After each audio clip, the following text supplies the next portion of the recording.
Claudine, bonjour. Bonjour Josée, écoute, ça me fait plaisir de te rencontrer. Ben oui, moi aussi. Alors, tu vas nous parler d'un magnifique livre que j'ai feuilleté tantôt qui s'appelle Carnet de Mexico.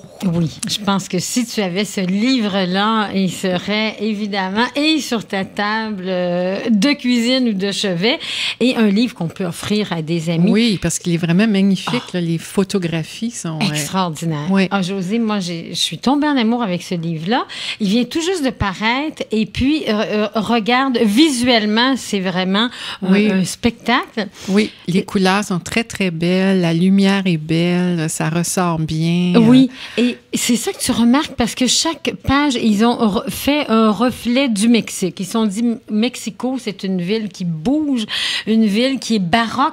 Donc, qui est colorée aussi. Très, très colorée, oui. Et tu sais qu'il y a eu beaucoup de discussions avec l'éditeur parce que l'éditeur, c'est un éditeur québécois. Qui est Les Heures Bleues. Exactement, Les Heures Bleues, en coédition, évidemment, avec la Maison de la Culture au Mexique. Mais l'éditeur québécois avait déjà fait des carnets. C'est comme un carnet de voyage sur d'autres villes du Québec, évidemment. On a la ville de Québec, les îles de la Madeleine, Nunavut et ainsi de suite, île d'Orléans aussi. Et Carnet de Mexico, évidemment, sort un petit peu de l'ordinaire. Hein? Et c'est pas sur le mode traditionnel, classique, texte, image. Là, évidemment, chaque page, tu as vu les couleurs, ça déborde. Des fois, c'est plein de pages. Des fois, c'est sur 2 pages. Ça circule, le texte apparaît à droite ou à gauche. Des fois, il est sur le côté. Il est intégré vraiment dans le visuel. Là, ça présente la ville de Mexico. Exactement. Oui, c'est pas du tout le Mexique en tant que pays, c'est vraiment la ville de Mexico. Et c'est divisé en 3 périodes historiques. Oui. Parce qu'il y a eu il y a une rencontre de 2 individus, dont un poète que tu connais très bien, Bernard Pozier, oui, qui a écrit le texte. Tout à fait. Qui est traduit en espagnol, ce que j'ai vu. Oui, tout à fait. Et les photographies sont de Javier Valdez, qui est un grand spécialiste de la photo, design. Il enseigne aussi, évidemment. Un photographe qui est mexicain d'origine. Exactement. Il vit, je pense, au Québec. Oui, depuis 20 ans. Oui. Et ils se sont rencontrés, les deux, ce coup de foudre au Mexique, à Mexico, plus précisément, parce que Bernard fait des voyages régulièrement. Beaucoup de ses recueils de poésie. Je pense que c'est un adepte du Mexique depuis quelques années. Oui. Je pense qu'il est tombé en amour avec Mexico et avec une fille aussi, une Mexicaine. Peut-être qu'il faudrait préciser que Bernard est directeur littéraire aux Écrits des Forges. Je pense qu'il a fait des recueils en coédition avec des auteurs, des poètes mexicains et des poètes québécois. Donc, ça, c'est dans la suite de son travail. Exactement. Je pense que c'est dans cette mouvance-là, parce que ça fait au moins une vingtaine d'années qu'il circule de l'un à l'autre. Et je pense que c'est tout le continent américain. C'est que l'Amérique, il y a l'Amérique francophone, l'Amérique latino-américaine, on dirait tout ce continent espagnol. Évidemment, s'élargit et il y a beaucoup, beaucoup de liens, de ponts qui se sont créés et ils ont voulu témoigner de 3 périodes historiques, c'est-à-dire l'époque précolombienne avec des photos magnifiques que tu devrais voir, avec évidemment le temple de la Lune, le temple du Soleil, la pyramide, même à Teotihuacan.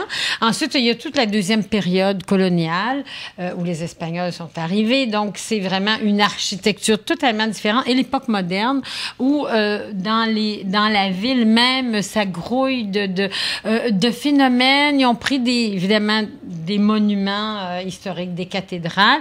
Ensuite, ils ont voulu prendre aussi le quotidien. Oui, j'ai vu qu'il y avait des photographies des gens sur la rue. Oui, des gens sur la rue qui animent cette ville et c'est très, très varié. Il y a différents métiers aussi du quotidien.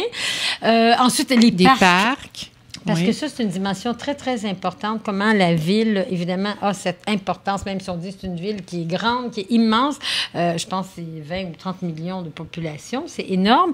Même s'il y a de la pollution, on dit que les parcs ont leur place. Importants. Très, très, très important. C'est comme le poumon de la ville, évidemment. On voit ici des vendeurs. Exactement. Qui sur la rue, beaucoup d'artisanat. Bon, ils sont très, très près de ça. Et aussi, il y a le musée Frida Kahlo. Oui, évidemment, la grande Frida Kahlo.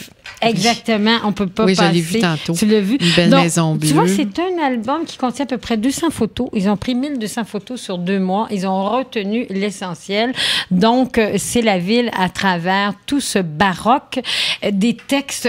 Regardez même juste la couverture. La couverture est très colorée. Très, très colorée. Oui. C'est à la fois des fruits, disons, il y a des fruits, des fruits, des légumes, il y a du vert, il y a du jaune, il y a de l'orange. Il y a un rose. Il paraît qu'il y a un rose très mexicain. Ah oui? Et cette couleur-là et l'esprit même du Mexico, pardon, ça qui a été retraduit. Oui, tout à fait. Et l'éditeur, Les Heures Bleues, a hésité un petit peu parce qu'il s'est dit, est-ce qu'on peut aller jusque dans cette audace?